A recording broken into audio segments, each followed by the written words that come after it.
Hello guys, welcome my channel guys. ICR की practice set में आप सभी का स्वागत है। तो गाइस यहाँ पे मोस्ट इंपॉर्टेंट टॉपिक जो है आपको वो करने वाले, यानी कि आपदा प्रबंधन, जिसको आप इंग्लिश में डिजास्टर मैनेजमेंट कह सकते हैं। ठीक है, तो यहाँ से प्रश्न आपके एग्जाम में 110% बनना है और देखिए आपके सिलेबस में है। तो चलिए आपदा प्रबंधन के यहाँ पे प्रश्नों को देख लेते हैं और ये बहुत ही इंपॉर्टेंट है और बहुत आसान होते हैं, बस आपको प्रैक्टिस करने की ज़रूरत है। तो चलिए जितने भी क्वेश्चन यहाँ पे बन सकते हैं वो सारे के सारे क्वेश्चन आपको कराने वाले हैं। तो दोस्तों उम्मीद करते हैं आपको वीडियो पसंद जरूर आएगी। तो वीडियो पसंद आए लाइक कर सकते, चैनल को सब्सक्राइब भी कर लीजिएगा। सबसे पहला प्रश्न यहाँ पे देखिए, तो इसमें कहता है कि सुनामी आने का जो मुख्य कारण क्या होता है वो बताना है आपको। तो सुनामी आने का जो प्रथम कारण है, मुख्य कारण होता है, वो होता है समुद्र में भूकंप आना। अगर समुद्र में भूकंप आता है तो सुनामी जरूर आ जाती है, इतना ध्यान रखिएगा, जैसा कि 2004 की जो है घटना में हुआ था। अगला क्वेश्चन देखिए, अगले प्रश्न पर नजर डालते हैं। तो कहता है कि निम्नलिखित में से कौन मानव जनित आपदा नहीं है। अब इनमें से एक मानव जनित आपदा नहीं है, वो बताना है आपको।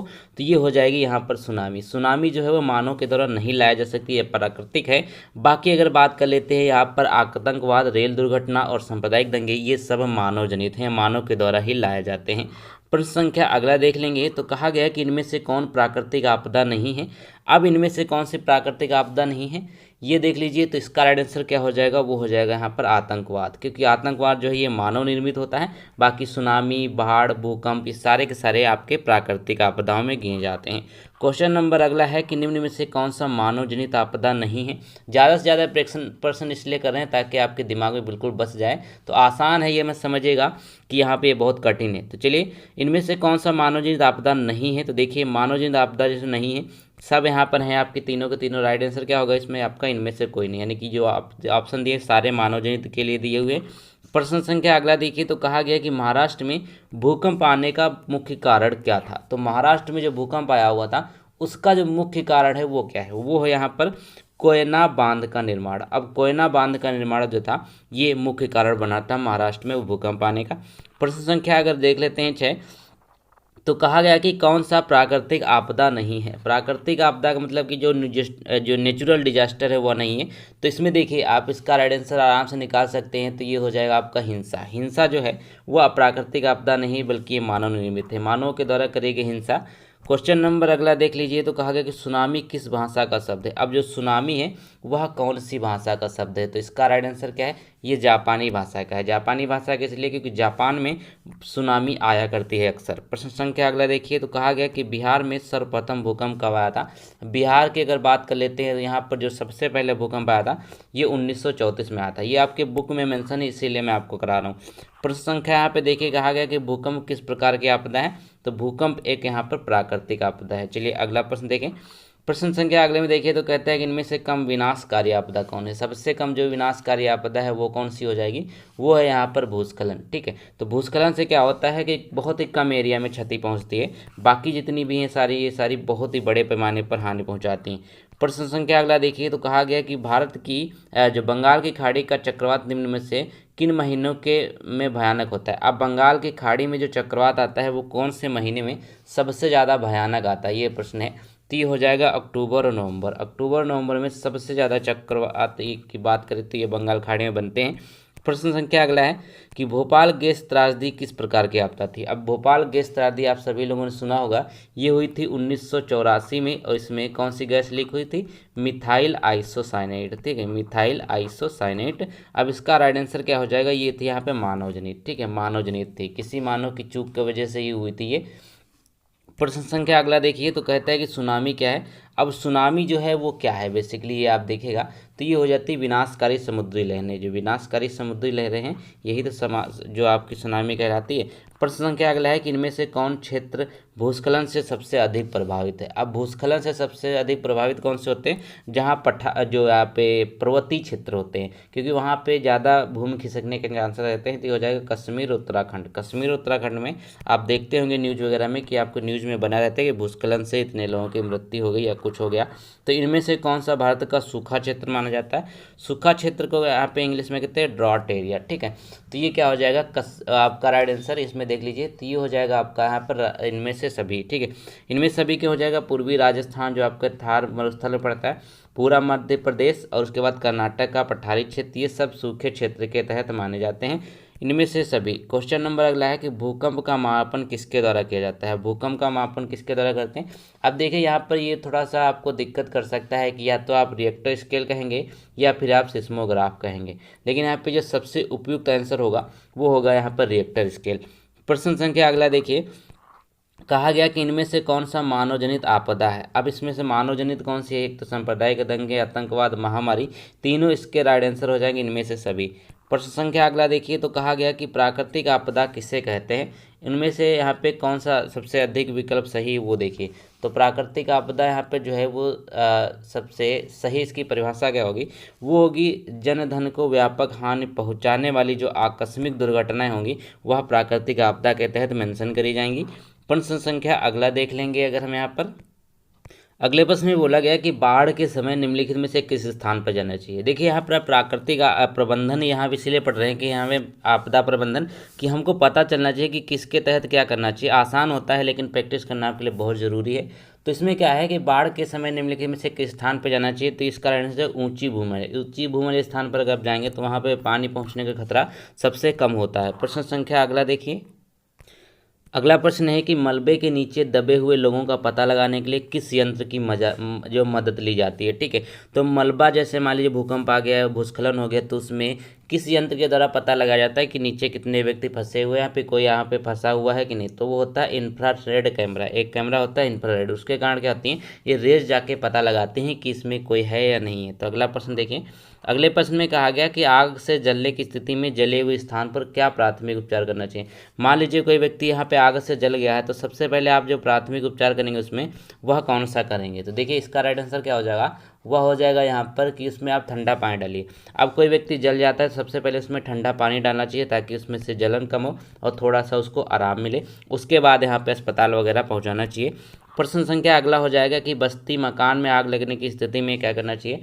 अगर बस्ती या फिर मकान में आग लग जाएगी तो आप क्या करेंगे। अगर बस्ती या मकान में आग लग जाए तो सबसे पहले क्या करेंगे, आप अग्निशामक को बुलाएंगे। अग्निशामक का मतलब क्या होता है, जो यहाँ पर आग बुझाने वाले होते हैं उसको आपको कॉल करके सबसे पहले बुलाना होगा।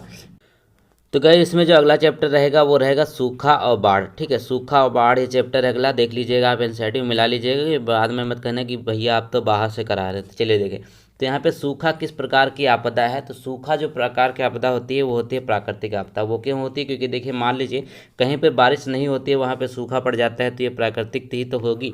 प्रश्न संख्या अगला देखिए यहाँ पर। अगले प्रश्न में देखिए तो कहा गया है बिहार का शोक किसे कहा जाता है। ये तो प्रश्न जीके में भी आपने खूब पढ़ा होगा।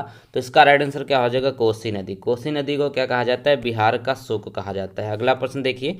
अगले प्रश्न की बात कर लीजिए तो यहाँ पे कहता है कि नदियों में बाढ़ आने का प्रमुख कारण क्या होता है। बेसिकली जो नदियों में बाढ़ आ जाता है इसका प्रमुख कारण क्या होता है, इसका जो प्रमुख कारण होता है वो जल की अधिकता हो जाती है। मान लीजिए किसी बांध से बहुत ही ज़्यादा पानी छोड़ दिया गया नदियों में तो उसमें बाढ़ आ जाती है। जैसा कि यहाँ पर आपके यूपी में भी होता है, नेपाल से पानी छोड़ा जाता है जिसकी वजह से यहाँ पर जो तराई क्षेत्र है उसमें अक्सर बाढ़ आ जाती है। प्रश्न संख्या अगला देख लीजिए तो यहाँ पे कहता है कि बाढ़ क्या है। बेसिकली बाढ़ जो है वो क्या होती है, तो वो होती है यहाँ पर एक प्राकृतिक आपदा ही हो जाएगी ये भी। ठीक है, क्योंकि बाढ़ जो प्राकृतिक आपदा है, अचानक से तेज बारिश हो जाना, खूब सारी बारिश हो जाना, ये प्राकृतिक आपदा में आएगा। प्रश्न संख्या अगला है कि बाढ़ से सबसे अधिक हानि किसे होती है। जो बाढ़ होती है उससे सबसे अधिक हानि किसे होती है, सबसे पहले फसलें नष्ट हो जाती हैं, फिर पशुओं को यहाँ पे हानि हो जाती है, डूब कर मर जाते हैं, भवनों गिर जाते हैं। तो उपरोक्त सभी इसका राइट आंसर हो जाएगा। प्रश्न संख्या तो कहता है कृषि सुखाड़ होता है। कृषि सुखाड़ का मतलब क्या है, बेसिकली यहाँ पे सूखा ही होता है इसका मतलब। तो देखिए यहाँ पे क्या हो जाएगा, 7 का राइट आंसर वो हो जाएगा यहाँ आपका कि जल के अभाव में जो कृषि सूख जाती है तो उसको कहते हैं कृषि सुखाड़। ठीक है, क्वेश्चन नंबर अगला देख लीजिए तो कहा गया यहाँ पर कि सूखे के बचाव का एक मुख्य तरीका है। जो सूखा है ना उसके बचाव का जो मुख्य तरीका क्या हो जाएगा, बेसिकली वो हो जाएगा यहाँ पे वर्षा जल संग्रह करना। अब वर्षा जल संग्रह आप करेंगे तो क्या हो जाएगा, यहाँ पर सूखे के बचाव हो जाएगा। प्रश्न संख्या अगला देख लीजिए तो कहता है कि बिहार की बड़ी त्रासदियों में से एक है। तो बिहार में सबसे ज़्यादा त्रासदी किस चीज़ के लिए आती है, वो बाढ़ के लिए आती है। ठीक है, बाढ़ हमने अभी बताया था। प्रश्न संख्या अगला है कि यहाँ पे सूखे के लिए जिम्मेदार कारक कौन से होते हैं। अब जो सूखे के लिए जिम्मेदार जो कारक हैं वो हो जाते हैं वर्षा की कमी। अब कहेंगे एक ही तरीके के बहुत सारे प्रश्न करा रहे हैं भैया, अगर चैप्टर ही बिल्कुल यहीं पे लिखा हुआ सूखा और बाढ़, तो क्या कर सकते हैं आगे। P11 में है आपका कि कुसहा तटबंध किस नदी पर स्थित है। अब कुसहा जो बांध है या फिर तटबंध है वो किस पे है, वो कोसी नदी पर स्थित है। किस पे, कोसी नदी पर स्थित है। प्रश्न संख्या अगला देखिए कहा गया कि भाखड़ा नंगल बांध किस नदी पर है। अब भाखड़ा नंगल बांध जो है वो किस पर स्थित है, ये देखिए तो ये हो जाएगा यहाँ पे सतलज पे, ठीक है, सतलज नदी पर स्थित है आपका भाखड़ा नंगल बांध। चलिए क्वेश्चन नंबर अगला देखिए, कहता है कि पश्चिम बंगाल में बाढ़ की विभीषिका वाली कौन सी नदी है। अब पश्चिम बंगाल में जो बाढ़ की विभीषिका है उसमें कौन सी नदी हो जाएगी, तो ये हो जाएगी आपकी दामोदर नदी, ठीक है, दामोदर नदी इसका राइट आंसर हो जाएगा। क्वेश्चन नंबर अगला देख लीजिए, तो कहा गया यहाँ पर निम्नलिखित में से कौन सा राज्य सूखे से सर्वाधिक ग्रस्त है। अब जो सूखे से सर्वाधिक ग्रस्त राज्य कौन सा है, वो है गुजरात, ठीक है, याद रखें गुजरात हो जाएगा ऑप्शन के हिसाब से। प्रश्न संख्या अगला हो जाएगा कि बिहार में कितने जिलों में आपात कार्रवाई केंद्र स्थापित करने की, ये तो पुराना क्वेश्चन है, थोड़ा सा ये आएगा नहीं। अगला क्वेश्चन देख लीजिए, अगले में बोलता है कि यहाँ पे निम्नलिखित में से किस क्षेत्र के जाड़े के दिनों में बाढ़ से ग्रस्त होने की आशंका रहती है। अब जाड़े के दिनों का मतलब जो ठंडियों के दिन होते हैं उसमें यहाँ पर कौन सा राज्य जो है वो बाढ़ से ग्रस्त हो जाता है, तो वो हो जाता है तमिलनाडु। तो अभी आपने पढ़ा था पिछली बार कि सबसे ज़्यादा वर्षा जो होती है ठंडियों के मौसम में, यानी कि जो अक्टूबर नवंबर दिसंबर में, वह होती है तमिलनाडु में। प्रश्न संख्या अगला है कि सतलज नदी पर कृत्रिम जलाशय बनाया गया है। तो सतलज नदी पर जो कृत्रिम जलाशय बनाया गया है उसका नाम क्या है, वो हो जाएगा गोविंद सागर। ये कृत्रिम है, याद रखेंगे, इसको मानव निर्मित कहा जा सकता है, ये प्राकृतिक नहीं है। प्रश्न संख्या अगला है कि आपदा प्रबंधन का प्रमुख घटक कौन सा है। अब आपदा प्रबंधन का जो प्रमुख घटक होगा घटक होगा वो देखिए कौन सा होगा। एक तो स्थानीय प्रशासन पर कार्य किया जाए, दूसरा स्वयंसेवी संगठन के रूप में कार्य किया जाए, और यहाँ गांव मोहल्ले के सभी लोग जो है काम करें। तो ये सभी हो जाते हैं, सभी लोग मिलजुल के ही प्राकृतिक आपदा से निपटान करते हैं, चाहे सूखा हो चाहे बाढ़ हो। प्रश्न संख्या अगला है कि सूखे की स्थिति किस प्रकार आती है। अगर सूखे की स्थिति जो आती है उसका राइट आंसर क्या है, वो धीरे धीरे आती है, क्योंकि देखिए यहाँ पे मान लीजिए बारिश हुई, ठीक है, बारिश हुई, फिर यहाँ पे अगली बार कम बारिश हुई, फिर अगले महीने कुछ बारिश नहीं हुई, 0 बटा सन्नाटा हो गया। तो ये होता है आपका धीरे धीरे सूखा आने की प्रक्रिया। प्रश्न संख्या अगला है कि बिहार की कितनी जमीन पर बहुउद्देशिक समुदाय भवन निर्माण योजना है। तो इसका राइट आंसर क्या हो जाएगा, ये हो जाएगा यहाँ पे 4000 वर्ग फीट। अब इसका डाटा बदल गया है तो ये आएगा नहीं, इसको छोड़ दीजिए। प्रश्न संख्या अगला देखिए, तो कहा गया है कि कृषि सूखा से बचने का सर्वोत्तम उपाय क्या है। अब कृषि सूखा जो है इससे बचने का जो सर्वोत्तम उपाय होगा वो होगा यहाँ पर जल संसाधनों का वैज्ञानिक विकास करना। अब जल संसाधनों का वैज्ञानिक विकास का मतलब क्या है कि जितना भी आपके पास जल संसाधन है उसको किस तरीके से आगे के लिए यूज करना, कितना यूज करना, कैसे संरक्षण करना, इस सारे वैज्ञानिक तरीके से करेंगे तो आपका उपाय हो सकता है। प्रश्न संख्या अगला है यहाँ पर कि आपदा प्रबंधन किसे कहते हैं, एक बार फिर से आ गया रिपीटेड। तो इसमें क्या हो जाएगा, ये हो जाएगा, देखिए रिपीटेड तो है लेकिन यहाँ पे जो इसकी परिभाषा थोड़ी चेंज हो सकती है। तो प्राकृतिक आपदाओं के दुष्परिणामों को कम करने का उपाय ही आपदा प्रबंधन कहलाता है। बेसिकली हम यही पढ़ ही रहे हैं, ठीक है, यही हम पढ़ रहे हैं कि आपदा प्रबंधन होता क्या है। चलिए प्रश्न संख्या अगला देख लीजिए, अगले में है कि बाढ़ प्रबंधन में किस बात पर सबसे अधिक ध्यान देना चाहिए। अब बाढ़ प्रबंधन में जो सबसे अधिक ध्यान देने वाली बातें होती हैं वो होती है यहाँ पे नदी के दोनों और तटबंधों का निर्माण करना। अब दोनों का करना जरूरी होता है। मान लीजिए आपने नदी का एक नदी है, एक सिरा आपने बना दिया, तटबंध बढ़िया से बना दिया, तो एक तरफ से बाढ़ आ जाएगी, तो दोनों तटबंधों का निर्माण करना होता है। प्रश्न संख्या 24 है कि नदी के जल ग्रहण क्षेत्र में वृक्षों के रहने से क्या लाभ होता है। अब इसका राइट आंसर क्या हो जाएगा, तो उसमें क्या होता है, अब वृक्षों से बेसिकली होता क्या। अब देखिए आपने साइंस पढ़ा होगा कि इसमें देखिए वृक्षों की वजह से बारिश होती है, तो ये बादल को आकर्षित करते हैं और वर्षा की संभावना को बढ़ाते हैं, ये वृक्षों के रहने से लाभ होते हैं।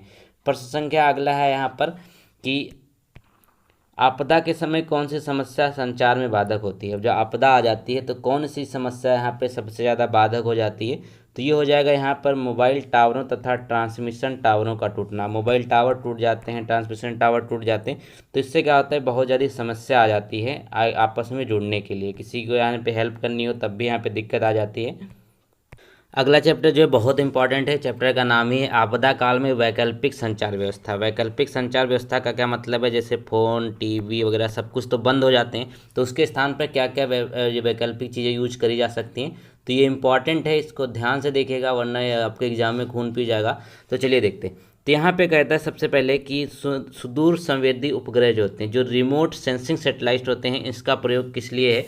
तो देखिए इसमें होता है आपका दूर संचार के लिए, ठीक है, और उसके साथ साथ यहाँ पे संसाधनों की खोज के लिए और मौसम विज्ञान के लिए, तीनों चीज़ों के लिए इसका यूज़ किया जाता है। यानी कि कहीं भी बाढ़ आ जाए, कुछ भी आ जाए, आपका जो सैटेलाइट रिमोट वाला ये कार्यक्रम है ये चलता रहता है। प्रश्न संख्या अगला देख लीजिए, तो कहा गया है पे संचार का सबसे लोकप्रिय साधन कौन सा है। अब संचार का जो सबसे लोकप्रिय साधन है वो कौन सा हो जाएगा, वो तो यहाँ पे देखिए मोबाइल ही है, सबसे लोकप्रिय है। आप आज तो हर जगह लोकप्रिय है, बच्चे बच्चे के हाथ में टिकटॉक वगैरह सब बनाते रहते हैं लड़के।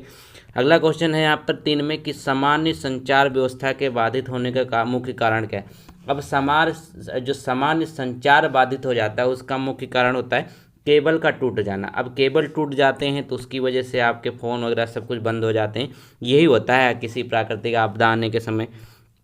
प्रश्न संख्या अगला है कि यहाँ पर भारत में कितने % भूमि जो है भूकंप प्रभावित है, ये याद रख लीजिएगा डाटा दिमाग में।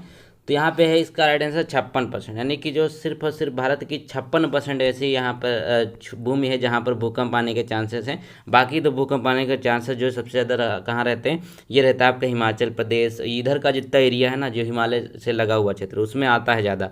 प्रश्न संख्या अगला है यहाँ पर कि इनमें से कौन सा प्राकृतिक आपदा नहीं है। बार बार वही क्वेश्चन, हम भी भैया परेशान हो गए देख देख के। चलिए कोई बात नहीं, आप लोग मत होइएगा वरना आप वीडियो छोड़ देंगे तो हमारा क्या होगा। तो आतंकवाद इसका राइट आंसर हो जाएगा, इनमें से प्राकृतिक आपदा नहीं है। प्रश्न संख्या अगला है कि वर्तमान में सबसे अधिक उपयोग देने वाला साधन कौन सा है। अब वर्तमान में जो सबसे अधिक उपयोग देने वाला साधन है वो आपका मोबाइल ही है, ठीक है। प्रश्न संख्या अगला है यहाँ पर कि वैकल्पिक संचार साधन इनमें से कौन सा नहीं है। अब वैकल्पिक जो संचार साधन है इनमें से कौन सा नहीं है, वो हो जाएगा यहाँ पे अंतरिक्ष। अंतरिक्ष नहीं है, बाकी आपके रेडियो संचार जो है ये वाले रेडियो जितने हैम रेडियो उपग्रह संचार ये सारे के सारे आपके हैं। तो चलिए ये चैप्टर बहुत छोटा सा था, बिल्कुल ऐसे नन्हा बच्चा सा, तो अगला देख लेते हैं अब। तो अगला चैप्टर रहेगा वो रहेगा यहाँ पर बाढ़ और सुनामी, ठीक है। बाढ़ और सुनामी रहेगा, तो फिर से आपको उसी तरीके के प्रश्न देखने को मिलेंगे। बताया ना मैंने आसान होते हैं, लेकिन आप पूरा वीडियो जरूर देखेगा। तो यहाँ पे क्या हो जाएगा, सुनामी किस स्थान पर आना है बेसिकली, तो इसका राइट आंसर क्या हो जाएगा, ये हो जाएगा यहाँ पर समुद्र में ही सुनामी आते हैं, इसके अलावा कहीं सुनामी आ नहीं सकता नाले वगैरह में। प्रश्न संख्या अगला देख लीजिए, तो यहाँ पे कहा गया कि महासागर के तली पर होने वाले कंपन को किस नाम से जाना जाता है। अब महासागर के तली पे अगर कंपन होता है तो हम इसको किस नाम जानते हैं, इसको जानेंगे यहाँ पर भूकंप के नाम से। अब भूकंप यहाँ पे आएगा महासागर के अंदर, उसके बाद ही सुनामी के यहाँ पे जन्म होता है। प्रश्न संख्या अगला जो है वो इम्पॉर्टेंट है, तो चलिए देखिए। तो यहाँ पे कहता है कि भूकंप से पृथ्वी की सतह पे पहुंचने वाली सबसे पहली तरंग कौन सी होती है, बढ़िया क्वेश्चन है। तो ये इसका राइट आंसर क्या हो जाएगा, ये हो जाएगा पी तरंग। जो पी तरंगे होती है वो सबसे पहले पहुंचती हैं पृथ्वी की सतह पर। प्रश्न संख्या अगला देख लीजिए। अगले में कहा गया कि निम्नलिखित में से कौन सा भूकंप का सर्वाधिक संवेदनशील नगर है। भारत की बात करें तो भूकंप सबसे ज़्यादा कहाँ पे आता है, वो है यहाँ पे देहरादून। देहरादून कहाँ पे है, आप लोग जरूर बताइएगा कमेंट में मन हो तो। प्रश्न संख्या यहाँ पे 5 है कि दिसंबर 2004 को विश्व के किस हिस्से में भयंकर सुनामी आई थी। अब दिसंबर 2004 अगर आप लोग थोड़ा सा मतलब जानते होंगे तो बताइएगा। तो ये हो जाएगा बंगाल की खाड़ी। बंगाल की खाड़ी में भयंकर सुनामी आया था 2004 में, ठीक है। बंगाल की खाड़ी इसका राइट आंसर है। प्रश्न संख्या अगला देख लीजिए। तो कहा गया यहाँ पर भारत में अत्यंत विनाशकारी भूकंप का आया था। सबसे ज़्यादा जो अत्यंत विनाशकारी भूकंप है वो आया था 1934 में, ठीक है। 1934 में आया था। प्रश्न संख्या अगला है कि भूकंप केंद्र के ऊर्ध्वाधर पृथ्वी पर स्थित केंद्र को क्या कहा जाता है। अब जो भूकंप केंद्र के ऊर्ध्वाधर होता है पृथ्वी के स्थित केंद्र, ठीक है, उसको क्या कहते हैं, वो अधिकेंद्र होता है। अधिकेंद्र का मतलब क्या होता है, जैसे मान लीजिए ये पृथ्वी है आपकी, ठीक है, पृथ्वी है, पृथ्वी के अंदर जो भूकंप जहाँ पे सबसे पहले आता है ना पृथ्वी के अंदर, ठीक है, पृथ्वी के अंदर जहाँ भूकंप आता है उससे यहाँ पे जो आपका सतह वाला केंद्र होता है इसको अधिकेंद्र कहा जाता है। प्रश्न संख्या अगला देख लीजिए। तो कहे कि एक भूपटल के नीचे वह स्थल जहाँ भूकंप का जन्म होता है। अब ये क्या हो जाएगा, ये हो जाएगा आपका भूकंप केंद्र, ठीक है। भूकंप केंद्र इसका राइट आंसर हो गया। प्रश्न संख्या ये भी याद रखिएगा, अच्छा प्रश्न है। अगला क्वेश्चन है कि निम्नलिखित में से सुनामी का मुख्य कारण क्या है। अब सुनामी आने का मुख्य कारण क्या है, ये तो समुद्री भूकंप ही होता है। चलिए अगला प्रश्न देख लीजिए। अगले प्रश्न में देखिए तो कहा गया सबसे खतरनाक तरंगे कौन सी होती है। इंपॉर्टेंट है और अच्छा प्रश्न है, पूछा जा सकता है। तो ये हो जाएगा यहाँ पे एल तरंगे। यहाँ पे देखिए हमने बताया कि पी तरंगे होती हैं, एल होती हैं, जितनी भी होती हैं उसमें सबसे ज़्यादा खतरनाक होती हैं एल रेज, ठीक, एल तरंगे। प्रश्न संख्या अगला है कि भारत को कितने भूकंपीय क्षेत्रों में बांटा गया। जो भारत है अपना उसको 5 भूकंपीय क्षेत्रों में बांटा गया है, 5 भूकंपीय क्षेत्रों में। प्रश्न तो क्वेश्चन देखिए तो कहता है कि भूकंप तथा सुनामी से बचाव का इनमें से कौन सा तरीका सही नहीं है। अब जो तरीका इसमें सही नहीं वो देख लीजिए। तो क्या हो जाएगा यहाँ पर आपका पहला तो है कि भूकंप के पूर्वानुमान को गंभीरता से लेना, ठीक है। फिर भूकंप रोधी भवनों का निर्माण करना भी ठीक है। फिर यहाँ पे गैर सरकारी जो संगठन द्वारा राहत कार्य तैयार रहना, ये भी ठीक है। तो तरीका जो सही नहीं है वो है भगवान भरोसे बैठे रहना। अब भगवान भरोसे बैठे रहेंगे तो क्या होगा, आप समझ ही सकते हैं। मतलब ये है इनका कहना कि अगर आप भूकंप पता चला भूकंप आ रहा है तब आप भगवान भरोसे बैठे हैं, तो ये यहाँ पे तरीका बिल्कुल सही नहीं होगा। ठीक है, तो इन सबको पढ़ लीजिएगा वरना आपका एग्जाम भी भगवान भरोसे हो जाएगा। चलिए मजाक कर रहा हूँ। ठीक है, तो आप देख लीजिए यहाँ पे अगला कुछ बचा हुआ तो उसको भी कराते हैं। तो अगला प्रश्न देख लीजिए, यहाँ पर कहता है कि भूकंप संभावित क्षेत्रों में भवनों की आकृति कैसी होनी चाहिए। इंपॉर्टेंट ये प्रश्न है। तो भूकंप संभावित क्षेत्र है जहाँ पर भवन बनाए जाते हैं, उनकी आकृति जो होनी चाहिए वो त्रिभुजाकार होनी चाहिए। ठीक है, त्रिभुजाकार होने से क्या होगा कि भूकंप का कम इफेक्ट पड़ेगा भवनों पर। प्रश्न संख्या अगला देख लीजिए, तो इसमें कहता है कौन सी मानव जनित है। ठीक है, इस प्रश्न को आप देख लीजिए, इनमें से सभी राइट आंसर हो जाएगा। प्रश्न संख्या अगला हो जाएगा यहाँ पे कृषि सुखाड़ क्या है, ये भी प्रश्न यहाँ पे हम कर चुके हैं। इसका मतलब क्या होता है, जल के अभाव में फसलों का सूख जाना है, यहाँ पे कृषि अभाव, ये जो कृषि सुखाड़ होता है। प्रश्न संख्या अगला देख लीजिए, तो यहाँ पे कहता है कि रिंग बांध किसके लिए उपयोगी होता है। जो रिंग बांध है वो किसके लिए उपयोगी है, वो होता है यहाँ पे चक्रवात के लिए उपयोगी। ठीक है, चक्रवात को रोक देता है ये रिंग बांध जो बनाया जाता है। ये अच्छा प्रश्न है। प्रश्न संख्या अगला देख लीजिए, तो कहा गया है कि भूस्खलन वाले क्षेत्र में ढलान पर मकानों का निर्माण कैसे किया जाता है, क्या है। ठीक है, तो ये हो जाएगा यहाँ पर उपयोगी हो जाएगा इसका राइट आंसर, यानी कि मकानों का निर्माण उपयोगी होता है। प्रश्न संख्या अगला देख लीजिए, तो कहता है कि बाढ़ से सबसे अधिक हानि किसे होती है, तो ये सभी को हो जाएगा। ठीक है, तो यहाँ पे ये देखिए बार बार रिपीट हो रहे हैं, मैं आपको ठीक ठाक प्रश्न कराता हूँ। प्रश्न संख्या अगला देख लीजिए, तो कहा गया सुनामी प्रभावित क्षेत्र में मकानों का निर्माण कहाँ पे करना चाहिए। अब जो सुनामी प्रभावित क्षेत्र होते हैं उसमें मकानों का जो निर्माण है ना वो कहाँ पे करना चाहिए, वो समुद्र तट से दूर करना चाहिए, वो भी ऊंचाई पर। ठीक है, समुद्र तट से दूर ऊंचाई पर करना चाहिए ताकि वहाँ पर पानी पहुँचे ही ना। प्रश्न संख्या अगला है यहाँ पर कि सुनामी मीटर द्वारा समुद्र तल में क्या नापते हैं। ठीक है, सुनामी मीटर जो होता है उसमें समुद्र तल क्या मापते हैं, ये मापते हैं सुनामी। ठीक है, सुनामी कैसे मापी जाती है, सिर्फ इतना मापा जाता है कि कितनी ऊंची लहरें गई हुई हैं। ठीक है, ये याद रखिए, ये नहीं माप पाते हैं कि सुनामी कब आएगा, ये सिर्फ अनुमान होता है। अब कितनी ऊँची लहरें हैं ये मापा जाता है सुनामी मीटर से। तो गाइस यहाँ पे देखिए पूरा हमने आपदा प्रबंधन कर लिया। 10th क्लास की पूरी एनसीईआरटी हमने ख़त्म कर दी जो आपका आपदा प्रबंधन था।